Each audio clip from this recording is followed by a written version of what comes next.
Capítulo 3. Una lección acerca del costo del discipulado. Si alguno quiere venir en pos de mí, niéguese a sí mismo, tome su cruz cada día y sígame. Lucas 9:23. Tal vez la actividad más extrema y necesaria sea el alpinismo de altas montañas. Cada año, agravándose a medida que pasa cada año, las laderas del monte Everest se ven cubiertas por los cadáveres de los escaladores que han fallado.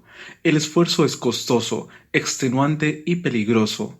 Antes del año 1996, uno de cada 4 que hizo el intento murió en el proceso. Los números son un poco mejor hoy, pero aún así un promedio de 14 personas mueren por cada 100 que llegan a la cumbre. Una de cada 10 personas que llegan a la cima muere en el camino de regreso. Más de 225 personas han muerto en las últimas 3 décadas tratando de alcanzarla. El mes de abril de 2014 tuvo el día más mortífero en la historia de la montaña cuando una avalancha arrasó a 16 personas. ¿Qué otro deporte cobra la vida de tantos participantes?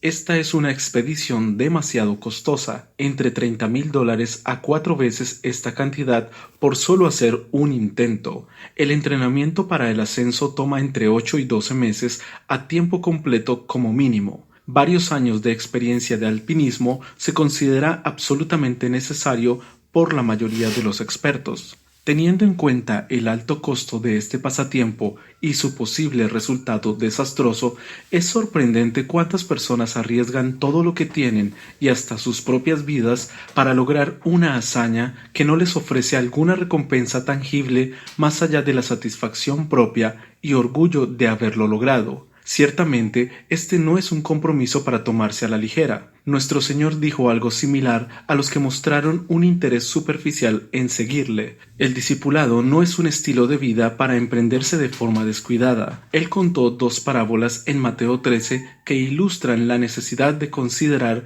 el costo de entrar en su reino. ¿Qué es el reino? El reino de los cielos es un tema frecuente en las parábolas de Jesús. Es el reino sobre el cual Cristo mismo es el indiscutible Rey de Reyes y Señor de Señores. Es el dominio en el que su señorío incluso ahora es plenamente operativo. En otras palabras, todos los que verdaderamente pertenecen al reino de los cielos se han entregado formalmente al señorío de Cristo. Entrar en el reino, por lo tanto, es entrar en la vida eterna. En pocas palabras, el reino es sinónimo de la esfera de la salvación, ese reinado eterno donde los redimidos tienen su verdadera ciudadanía. Filipenses 3:20. En el presente, el reino es un dominio espiritual, no es un reino terrenal geopolítico. Jesús describió el estado actual del reino como intangible e invisible. El reino de Dios no vendrá con advertencia ni dirán, helo aquí o helo allí, porque he aquí, el reino de Dios está entre vosotros. Lucas 17 del 20 al 21. También dijo, mi reino no es de este mundo. Juan 18:36. Por supuesto que esta no es la plena y definitiva expresión del reino de Cristo. El apogeo terrenal del reino espera el regreso corporal de Cristo. Entonces todos los reinos del mundo han venido a ser de nuestro Señor y de su Cristo, y Él reinará por los siglos de los siglos. Apocalipsis 11:15. La primera fase de este gobierno eterno es el reinado de 1000 años del Señor Jesús en la tierra prometida según Apocalipsis 20 del 1 al 7. A esto le sigue la creación de los nuevos cielos y la nueva tierra sobre los cuales su reino eterno continuará. Apocalipsis 21 del 1 al 8. Esto es lo que Jesús nos enseñó a orar. Venga tu reino, hágase tu voluntad como en el cielo, así también en la tierra. Mateo 6:10.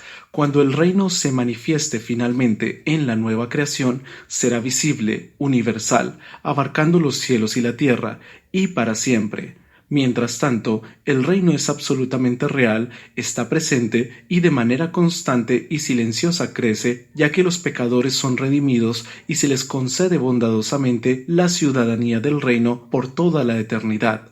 Jesús ilustró todas estas verdades en sus parábolas. El reino es llamado por varios nombres en las Escrituras: el reino de Cristo y de Dios, Efesios 5:5, el reino de Dios, Marcos 4:11, y su reino, de Cristo, Mateo 13:41, 16:28. La noción común de que el reino de los cielos y el reino de Dios son dominios separados es una falacia. Mateo siempre utilizaba la expresión reino de los cielos, y él es el único escritor del Nuevo Testamento que usaba esta frase. Todos los otros evangelios rutinariamente dicen reino de Dios. Los términos son sinónimos, como puede verse por una comparación de las referencias cruzadas Mateo 5:3 y Lucas 6:20, Mateo 19:24 y Marcos 10:23, o Mateo 11:11 y Lucas 7:28. Mateo estaba escribiendo para el beneficio de los lectores judíos. Él siempre dijo reino de los cielos, en lugar de reino de Dios, porque los lectores judíos tendían a ser escrupulosos acerca del uso del nombre de Dios, y no quería poner un obstáculo innecesario en el camino a sus lectores. ¿Es gratuita la entrada al reino o hay un precio que pagar para entrar? Jamás nada en el universo podría coincidir con el valor inestimable del reino. Vale la pena más de lo que cualquier simple mortal jamás podría imaginar. Esto significa que es infinitamente más allá de la gama de precios que cualquiera de nosotros podría incluso pensar pagar. Si usted dio todo lo que tenía y todo lo que tendrá, todavía estaría muy lejos de lo suficiente para merecer la entrada al reino. Esto es muy claro en las Escrituras. Usted simplemente no puede comprar su entrada al reino de Dios. De hecho, en realidad funciona a la inversa. Las personas que son ricas en bienes de este mundo están en gran desventaja desde el punto de vista del reino celestial. Jesús dijo: es más fácil pasar un camello por el ojo de una aguja que entrar un rico en el reino de Dios. Mateo 19:24. Las Escrituras afirman: raíz de todos los males es el amor al dinero. Primera de Timoteo 6:10. Ser cautivo de las riquezas materiales hace a una persona no apta para el reino, incluso si la persona no es rica. En palabras de Jesús: hijos, cuán difícil les es entrar en el reino de Dios a los que confían en las riquezas. Marcos 10:24. Tampoco el reino pertenece a las personas con justicia propia o las que piensan que su religión, moralidad, educación, humanitarismo, filantropía, ecologismo, punto de vista político o cualquier otra cosa puede darles méritos ante Dios. Lucas 18 del 10 al 14. La demanda de la ley de Dios está muy definida. Jesús la resumió en una sola frase: sed pues vosotros perfectos, como vuestro Padre que está en los cielos es perfecto. Mateo 5:48.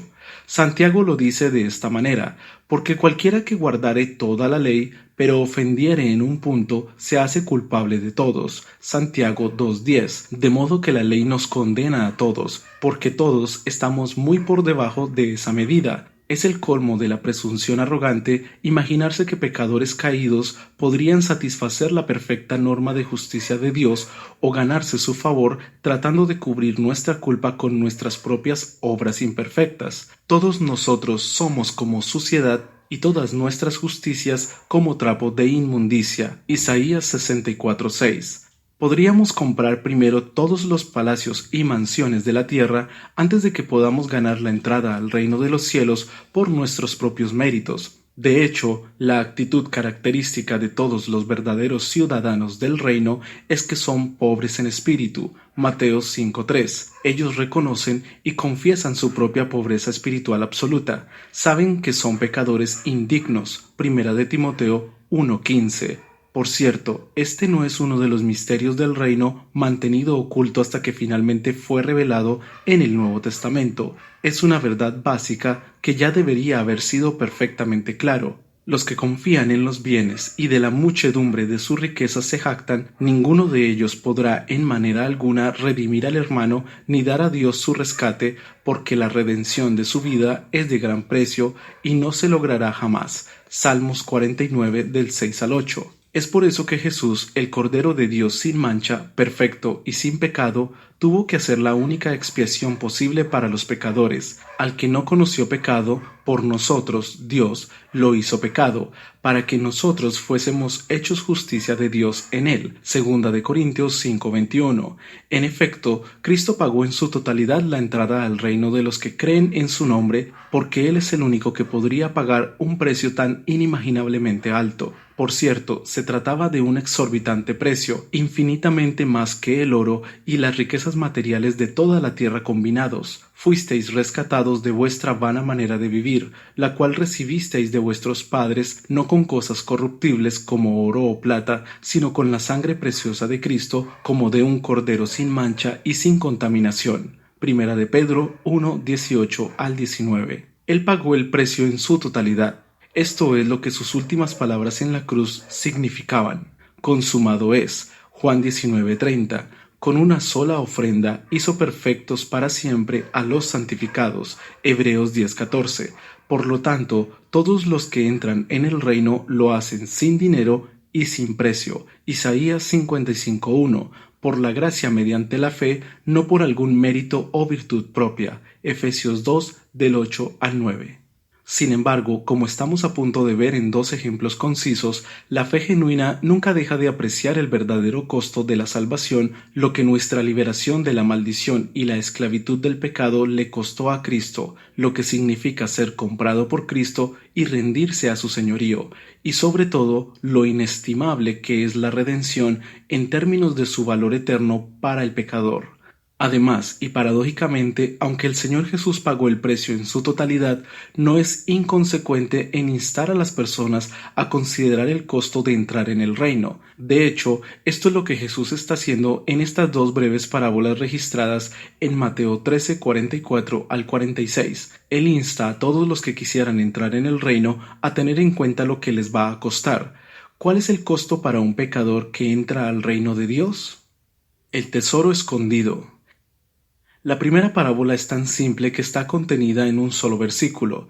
El reino de los cielos es semejante a un tesoro escondido en un campo, el cual un hombre halla y lo esconde de nuevo, y gozoso por ello va y vende todo lo que tiene y compra aquel campo. Mateo 13:44. Esta historia tan sencilla demuestra que Jesús estaba tratando con figura familiar. Los oyentes entenderían el contexto legal y cultural sin ninguna explicación. Pero para nosotros es necesario un poco del trasfondo. Vamos a empezar con una historia reciente y sorprendentemente similar que se hizo viral en la internet en febrero de 2014. Una pareja del norte de California estaban caminando a su perro en su propiedad cuando vieron algo que comenzaba a surgir de debajo de la suciedad del sendero. Era una lata corroída que había sido enterrada años antes. Excavaron y encontraron más latas. Todas contenían monedas de oro, más de 1.400 monedas en total, por valor de más de 10 millones de dólares. Las monedas fueron acuñadas en San Francisco en varias ocasiones entre los años 1847 y 1894, fechas que abarcan la época de la fiebre del oro de California. Una moneda particularmente rara en la colección fue valorada en más de $1.000.000. Se cree que es el más valioso tesoro escondido jamás descubierto en Estados Unidos. La mayoría de los informes de noticias de la red que cubrieron la historia destacó el hecho de que las probabilidades de ganar la lotería son varios miles de veces mayor que la posibilidad de encontrar un tesoro tan raro. Ocultar un tesoro en un campo era tal vez más común en época de nuestro Señor de lo que es hoy. Las personas ponen hoy su dinero en cuentas de ahorros y préstamos, o lo invierten en acciones, bonos, valores o bienes raíces. Otros objetos de valor son normalmente encerrados en cajas de seguridad. En tiempos de Jesús, los cambistas y prestamistas operaban en conexión con el templo en lugar de con los bancos. Ellos no ofrecían lugares seguros para almacenar la riqueza propia. La riqueza se solía invertir en tierra y posesiones. Solo los extremadamente ricos tendrían un superávit de monedas, joyas o cualquier otro tesoro valioso, y era tarea del individuo que poseía tal exceso el encontrar una manera de ocultarlo. En tierras donde las guerras y las agitaciones políticas eran bastante comunes, enterrar las riquezas era un medio conveniente para proteger el patrimonio de la familia. Los ejércitos conquistadores siempre creían que tenían derecho a los despojos de la guerra. Algunos tomaron esto como un derecho para robar y saquear a los habitantes locales. Si una batalla estaba en el horizonte, una persona prudente tomaría las joyas o el dinero que guardaba en la casa, lo enterraría en una vasija de barro y recordaría el lugar para poder recuperarla cuando el peligro hubiera pasado. Josefo escribió sobre las consecuencias de la destrucción de Jerusalén por Roma bajo Tito Vespasiano en el año 70 después de Cristo. No pequeña cantidad de las riquezas que habían estado en esa ciudad estaba todavía entre sus ruinas, una gran cantidad de las cuales los romanos cavaron en busca de ellas, pero la mayor parte fue descubierta por aquellos que estaban cautivos y por lo que se las llevaron. Me refiero al oro y a la plata y el resto de los muebles más preciosos que los judíos tenían, y que los propietarios habían atesorado bajo tierra en contra de las fortunas incertidumbres de la guerra. A veces las personas enterraban objetos de valor, ya fuera por asustadizo temor, desconfianza o pereza. Jesús hace referencia a esto en Mateo 25:18, donde en una de sus parábolas describe un mayordomo perezoso que cavó en la tierra y escondió el dinero de su señor, en lugar de invertirlo o ponerlo a trabajar para algún fin lucrativo. Jesús afirmó que al menos debería haber devuelto el dinero con los intereses. Enterrar el dinero cuando tuvo la oportunidad de ganar algo con él era necio e infiel. Vamos a examinar esa parábola en el capítulo 7. Así que aquí está un hombre que descubre un tesoro escondido en un campo que pertenece a otra persona. Él podría haber sido empleado por el dueño del campo para que cultivara la tierra. Mientras está arando, desentierra un tesoro escondido. Inmediatamente, él lo pone de vuelta donde lo encontró. Entonces va y vende todo lo que posee en el mundo, liquida todo lo que tiene y compra aquel campo con el fin de poder obtener el tesoro escondido en ella. No se nos dice exactamente lo que el tesoro era, solo que era inmensamente valioso. Los lectores a veces se preguntan si lo que el hombre hizo fue ético. Él descubre un tesoro que no le pertenece, luego lo entierra de nuevo sin decirle al dueño del campo. ¿Acaso no era su deber informar su hallazgo al propietario de la tierra? Él no lo hizo. La ley rabínica judía era muy específica acerca de tales cosas. Cuando un objeto de valor cuyo propietario era desconocido se encontraba al aire libre, incluso a las afueras de las puertas de la casa, el propietario de la tierra no tenía ningún derecho para reclamarlo. He aquí una muestra de una colección moderna de fuentes antiguas. Sí, él encontró un objeto entre las tablas en el umbral de la puerta de entrada a la casa. Si el objeto se encuentra en la jamba y hacia el exterior, pertenece al que lo encontró. Si se encuentra en la puerta jamba y hacia adentro, pertenece a la familia. Si uno encontró un objeto en un agujero o una nueva pared, si el objeto se encuentra en el punto medio y hacia el exterior, pertenece al que lo encontró. Si el objeto se encuentra en el punto medio y hacia adentro, hacia el interior de la casa, pertenece a la familia. Si la pared o agujero fue abierta completamente al exterior, incluso si el objeto se encuentra en el punto medio hacia el interior de la casa, pertenece al que lo encontró. Si la pared o el agujero estaba abierto del todo hacia adentro, incluso si el objeto se encuentra en el punto medio hacia el exterior de la casa, pertenece a la familia. El tesoro encontrado en el campo claramente no pertenecía al dueño de la tierra. Si hubiera sido suyo, él habría cavado antes de vender su terreno a otra persona. El hecho de que él no sabía que estaba allí significa que no tenía derecho previo sobre él. Por lo tanto, según la ley judía, pertenecía al que lo había encontrado. Si el hombre que encontró el tesoro hubiera sido menos que escrupuloso, simplemente podría haberlo agarrado y compartido, o podría simplemente haber tomado parte del tesoro y usarlo para comprar el campo que contenía el resto. Pero él no hizo eso, tampoco innecesariamente provocó un debate acerca de quién era el propietario legítimo. Él simplemente tomó el tesoro que había encontrado y lo puso de vuelta en el terreno.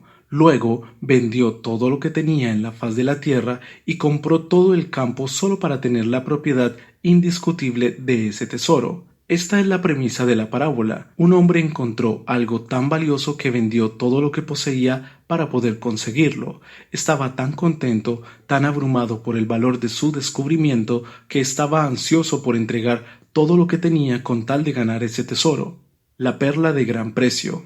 La segunda parábola tiene la misma idea central. También el reino de los cielos es semejante a un mercader que busca buenas perlas, que habiendo hallado una perla preciosa, fue y vendió todo lo que tenía y la compró. Mateo 13 del 45 al 46. Este hombre era probablemente un mayorista. La palabra para mercader es emporos en el texto griego. Es la misma palabra de la que se deriva emporio en castellano. Él viajaría de ciudad en ciudad por mercados, puertos pesqueros y ferias comerciales en busca de perlas de alta calidad para comprarlas y revenderlas. La gente hace lo mismo hoy día con las antigüedades. Busca en graneros y desvanes viejos y asisten a las ventas de bienes con la esperanza de encontrar entre todos los muebles de segunda mano un tesoro valioso que se puede obtener por una ganga. Las perlas en tiempos de Jesús eran equivalentes a los diamantes en la actualidad. Perlas bien formadas eran tan valiosas como cualquier gema preciosa. Las perlas también hicieron que las riquezas fueran más fáciles de transportar.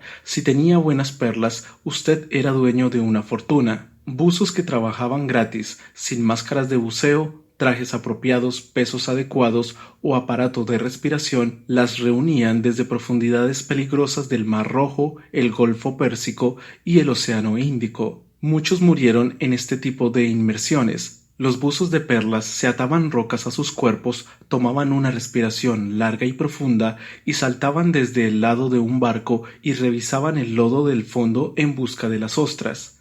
Una sola perla con la debida perfección, tamaño y belleza podría ser de gran valor.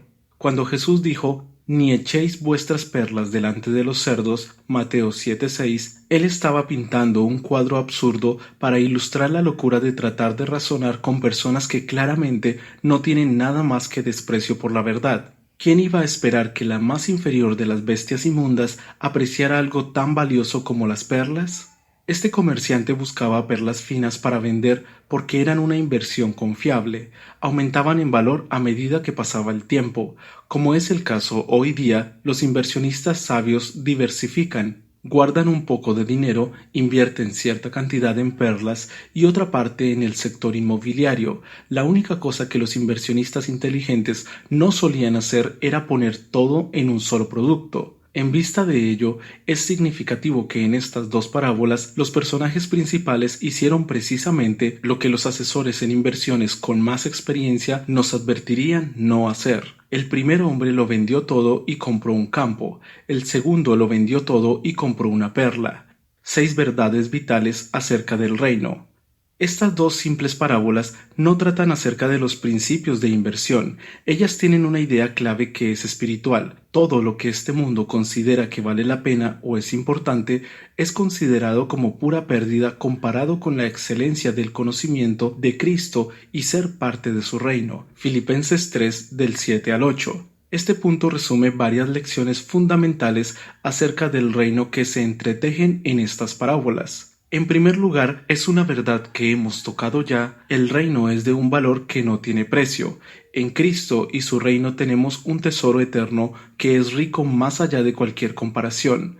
Este tesoro es incorruptible, incontaminado, inmarcesible, eterno y reservado en los cielos para los creyentes. Primera de Pedro 1:4. Ambas parábolas presentan una fortuna de valor incomparable que representa el reino de Dios. Tenga en cuenta cómo hemos definido el reino. Es ese reinado donde Cristo gobierna con bondad y bendice eternamente a los sujetos que con mucho gozo le aceptan por fe como Señor. Es el reinado de la salvación. Cristo es el indiscutible soberano en él y su gloria es la pieza central del reino. Esto por sí solo sería suficiente para establecer el valor infinito del reino, pero no es todo. El reino consiste en todo lo que es eterno, todo lo que tiene verdadero valor intrínseco y todo lo que es permanentemente incorruptible e incontaminado. Todo lo demás pasará, mientras que la bienaventuranza del reino no puede desaparecer o disminuir. De hecho, lo dilatado de su imperio y la paz no tendrán límite. Isaías 9:7. Parafraseando un himno favorito, la paz del reino es perfecta, pero fluye más completa cada día, perfecta, pero se hace más profunda durante todo el sendero. El reino es un tesoro celestial descansando en el campo de este mundo pobre, maldito y en bancarrota. Es un premio suficiente para hacer que cada uno de los pobres, miserables, ciegos y pecadores habitantes de la tierra sea inconmensurablemente rico para toda la eternidad. El tesoro incluye la salvación, el perdón, el amor, el gozo, la paz, la virtud, la bondad, la gloria, la vida eterna en el cielo de la presencia de Dios bajo su sonrisa y el mismo Cristo. Literalmente todo lo que es de valor eterno se engloba en el tesoro del reino. Es por eso que este es el bien más valioso que jamás puede ser encontrado, y solo un tonto por completo no estaría dispuesto a renunciar a todo lo que tiene para obtenerlo. Una segunda lección aquí es, el reino no es visible superficialmente. El tesoro estaba escondido, la perla tuvo que ser buscada, no eran evidentes para el observador casual. Esto es exactamente igual en las parábolas. El verdadero significado no se manifiesta de inmediato, está ahí para aquellos que lo buscan, pero no se destaca ni es inconfundible para alguien cuyo interés es meramente tibio. Del mismo modo, Jesús afirmó que el reino de Dios no viene con fanfarria, la mayoría no presta atención de cualquier manera. Lucas 17:20. Las realidades espirituales no se pueden percibir de forma natural y por lo tanto no se aprecian en modo alguno por la humanidad no regenerada. Nadie conoció las cosas de Dios sino el Espíritu de Dios. Primera de Corintios 2:11. Pero el hombre natural no percibe las cosas que son del Espíritu de Dios, porque para él son locura, y no las puede entender, porque se han de discernir espiritualmente. Versículo 14. El que no naciere de nuevo no puede ver el reino de Dios. Juan 3:3. De modo que el reino de Dios y su valor real permanecen ocultos de las mentes carnales. Es por esto que el tesoro de la salvación no es muy estimado o incluso descubierto por la mayoría. Después de todo, los designios de la carne son enemistad contra Dios. Romanos 8:7. También esto explica por qué la gente del mundo no comprende o valora por qué los cristianos están apasionados con la gloria de Dios. Esas personas no entienden por qué para nosotros valoramos tanto el reino de los cielos cuando éste no significa nada para ellas. Las personas no regeneradas no tienen sentido de lo que implica la gloria divina. No pueden entender por qué alguien estaría dispuesto a someterse al señorío de Jesucristo. No entienden por qué alguien podría repudiar el pecado y sus placeres con el fin de seguir la justicia, sacrificando placeres terrenales por goces celestiales. Esto va en contra de todo instinto y cada deseo del corazón humano caído. Las personas están simplemente ciegas a las riquezas del reino. Las Escrituras afirman, los cuales el Dios de este siglo cegó el entendimiento de los incrédulos para que no les resplandezca la luz del Evangelio de la gloria de Cristo, el cual es la imagen de Dios. Segunda de Corintios 4:4. Cristo, que es la luz del mundo, en el mundo estaba, y el mundo por él fue hecho, pero el mundo no le conoció. A lo suyo vino, y los suyos no le recibieron. Juan 1:10-11. En gran medida, esto explica el deterioro moral de nuestra cultura hoy. Los pecadores no se inclinan naturalmente a buscar a Dios. De hecho, las Escrituras declaran, no hay quien busque a Dios. Romanos 3:11. Pero solo aquellos que le buscan lo encontrarán, y los que le buscan lo hacen porque Dios en su gracia los atrae a Cristo. Juan 6:44. No arrastrándolos en contra de su voluntad, sino con cuerdas humanas, con cuerdas de amor. Oseas 11:4. Dios invita e insta a todos a buscar a Jehová mientras puede ser hallado, llamadle en tanto que está cercano. Isaías 55:6. Y Cristo mismo promete, pedid y se os dará, buscad y hallaréis, llamad y se os abrirá, porque todo aquel que pide, recibe, y el que busca, halla, y al que llama, se le abrirá. Mateo 7, del 7-8. He aquí una tercera lección de estas dos parábolas. El reino se apropia personalmente. La figura clave en ambas parábolas es un individuo. Cada uno encuentra algo de gran valor específicamente para él y se apropia de él. El cuadro presentado es vital, porque Jesús estaba enseñando a personas que eran propensos a pensar que por ser parte de la nación de Israel eran automáticamente miembros del reino del Mesías. Del mismo modo, muchas personas piensan que porque fueron bautizados, asisten a la iglesia o incluso formalmente son miembros de una iglesia, esto es lo que les da entrada al reino de Cristo. Incluso está teológicamente de moda hoy día pensar que las personas entran al reino en conjunto en lugar de como individuos, debido a que su tribu, nación o clan está asociado con alguna forma de cristianismo. No es así. No todos los que descienden de Israel son israelitas. Romanos 9:6. Pues no es judío el que lo es exteriormente, ni es la circuncisión la que se hace exteriormente en la carne, sino que es judío el que lo es en lo interior, y la circuncisión es la del corazón en espíritu. Romanos 2:28 al 29. Usted aún no es un ciudadano del reino de los cielos hasta que personalmente es unido a Cristo por el Espíritu de Dios y por lo tanto se ha apropiado del tesoro para sí mismo. El fruto y la necesaria prueba de esa unión son el verdadero amor por Cristo, la entrega a su autoridad y una confianza incondicional en Él como Señor y Salvador. El que no amare al Señor Jesucristo sea anatema. Primera de Corintios 16:22. Una cuarta lección aquí es: el reino es la verdadera fuente del gozo real. Mateo 13:44 dice que el hombre fue gozoso y vendió todo para comprar el campo con el tesoro enterrado. La mención de gozo en este contexto es muy significativa. Por un lado, el Señor reconoce el deseo básico de todos los seres humanos de ser feliz. El gozo es una buena cosa. Jesús mismo dijo en Juan 15:11, estas cosas os he hablado para que mi gozo esté en vosotros y vuestro gozo sea cumplido. Más tarde, al enseñarles a orar, Él les dijo, hasta ahora nada habéis pedido en mi nombre, pedid y recibiréis, para que vuestro gozo sea cumplido. 16:24. El apóstol Juan se hizo eco de estas palabras años después. Estas cosas os escribimos para que vuestro gozo sea cumplido. Primera de Juan 1:4. En Romanos 14:17 se pone gozo al mismo nivel que la justicia y la paz. El reino de Dios no es comida ni bebida, sino justicia, paz y gozo en el Espíritu Santo. Y en su bendición a los romanos Pablo escribió, y el Dios de esperanza os llene de todo gozo y paz en el creer. 15:13. Por supuesto, el gozo es el resultado natural de apropiarse de un tesoro para sí mismo, así que si usted es dueño del tesoro, regocijaos en el Señor siempre. Otra vez digo, regocijaos. Filipenses 4:4.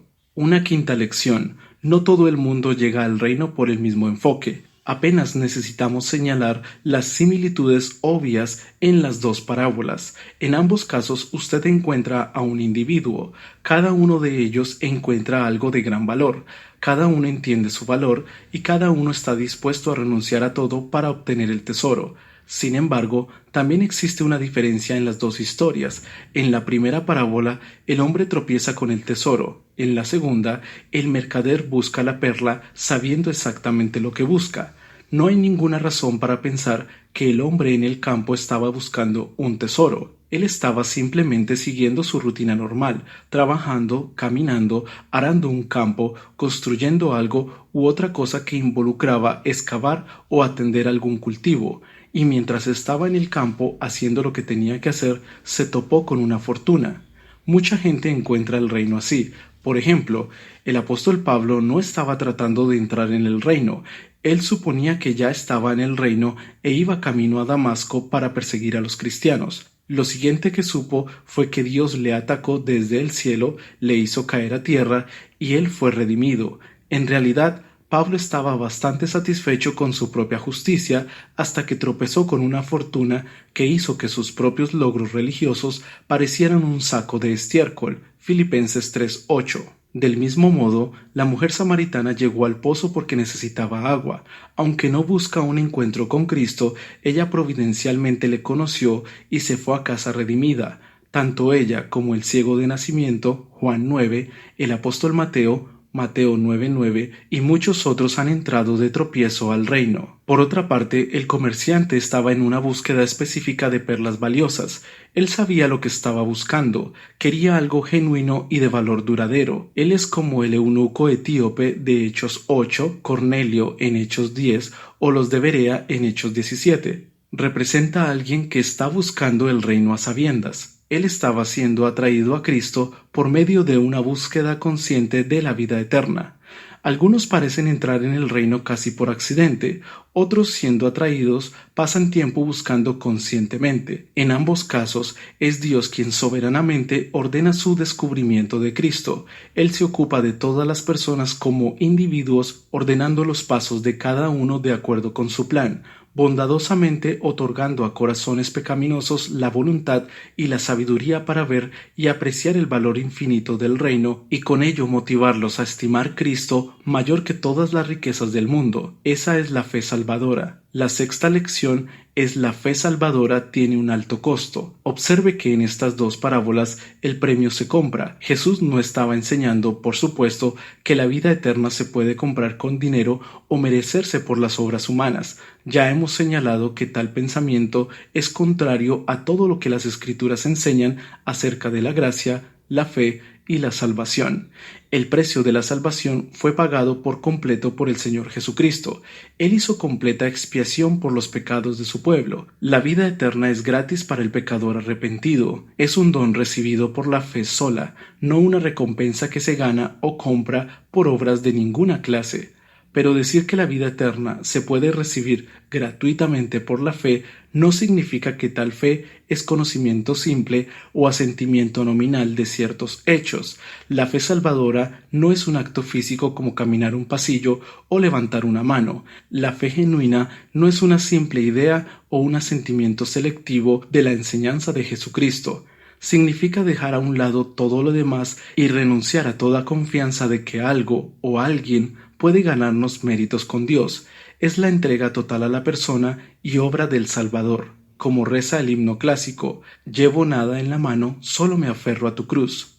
La fe auténtica en Jesucristo es una gracia salvadora por la cual recibimos a Cristo como nos es ofrecido en el Evangelio. Estas palabras están tomadas del Catecismo Menor de Westminster, pregunta 86. El Catecismo Mayor, pregunta 72, expresa: la fe que justifica es una gracia salvadora, operada en el corazón del pecador por el Espíritu y la palabra de Dios, por la que aquel, siendo convencido de su pecado y miseria, de la incapacidad en sí y en otras criaturas para libertarse de su estado de perdición, no solamente acepta la verdad de la promesa del Evangelio, sino también recibe a Cristo y descansa en él y en su justicia ofrecida a él para perdón de pecado y para la aceptación y estimación de su persona como justa delante de Dios para salvación. En términos más simples, la fe salvadora es un intercambio de todo lo que somos por todo lo que Cristo es. Él tomó el lugar del pecador creyente cuando llevó el castigo del pecado en la cruz. Los pecadores toman su lugar en Cristo por la fe en que el Espíritu Santo les pone en perfecta y permanente unión con Cristo mediante un bautismo espiritual. 1 Corintios 12:13. Esta transacción es la que se representa en estas parábolas. La auténtica fe salvadora se rinde incondicionalmente a Cristo como Señor y Salvador. Esto no quiere decir que en el momento en que creemos podemos esperar que perdamos de inmediato toda tendencia pecaminosa o tener la victoria instantánea sobre cada mal hábito. Lo que significa es que de corazón repudiamos el pecado y amamos la justicia. Este cambio de actitud es el fruto de la regeneración y la prueba de nuestra unión espiritual con Cristo. Los que nunca se arrepienten y carecen de cualquier verdadero amor por la justicia nunca han creído de verdad. La prueba de la verdadera salvación es una vida de amorosa sumisión al Señor y su palabra. Con frecuencia Jesús se alejó de las personas cuya fe resultó superficial y carente de compromiso real. En Lucas 9:57 al 62, por ejemplo, leemos esto: yendo ellos, uno le dijo en el camino: Señor, te seguiré a donde quiera que vayas. Y le dijo Jesús: las zorras tienen guaridas, y las aves de los cielos nidos, mas el Hijo del hombre no tiene dónde recostar la cabeza. Y dijo a otro: sígueme. Él le dijo: Señor, déjame que primero vaya y entierre a mi padre. Jesús le dijo, deja que los muertos entierren a sus muertos, y tú ve y anuncia el reino de Dios. Entonces también dijo otro, te seguiré, Señor, pero déjame que me despida primero de los que están en mi casa. Y Jesús le dijo, ninguno que poniendo su mano en el arado mira hacia atrás es apto para el reino de Dios. En Mateo 10:37 al 39, Jesús da una descripción detallada de qué tipo de transacción implica fe genuina. El que ama a padre o madre más que a mí no es digno de mí. El que ama a hijo o hija más que a mí no es digno de mí. Y el que no toma su cruz y sigue en pos de mí no es digno de mí. El que haya su vida la perderá, y el que pierde su vida por causa de mí la hallará. En otras palabras, si no está dispuesto a renunciar a lo que sea necesario con tal de ser fiel a Cristo, entonces usted no es digno de Cristo. En Mateo 16:24 leemos lo mismo en menos palabras. Jesús dijo a sus discípulos, si alguno quiere venir en pos de mí, niéguese a sí mismo. Esta es la transacción. Es un intercambio en el que doy un paso a un lado y reconozco a Cristo como el único gobernante legítimo de mi vida. Esto es lo que distingue la fe auténtica de todas las variedades de superficiales y falsas profesiones religiosas. Esto entonces se convierte en el principio que guía la vida de un ciudadano del reino. Obviamente, las personas no comprenden todas las implicaciones de la entrega de sí mismas en el momento en que son salvas, pero los verdaderos creyentes crecen en la gracia y el conocimiento de nuestro Señor y Salvador Jesucristo, segunda de Pedro 3:18, lo que evidencia que son verdaderamente salvos. La necesidad de contar el costo no se destaca con bastante frecuencia en el evangelismo de hoy. En Lucas 14:28, Jesús pregunta, ¿quién de vosotros, queriendo edificar una torre, no se sienta primero y calcula los gastos a ver si tiene lo que necesita para acabarla? 3 versículos más adelante añade, ¿o qué rey, al marchar a la guerra contra otro rey, no se sienta primero y considera si puede hacer frente con 10,000 al que viene contra él con 20,000? Él muestra la misma idea en estas dos parábolas. Cuente el costo de seguirlo, y si haces esto, seguramente se dará cuenta de que la perla es tan valiosa y el tesoro tan grande que vale la pena dejar a un lado todos los tesoros temporales.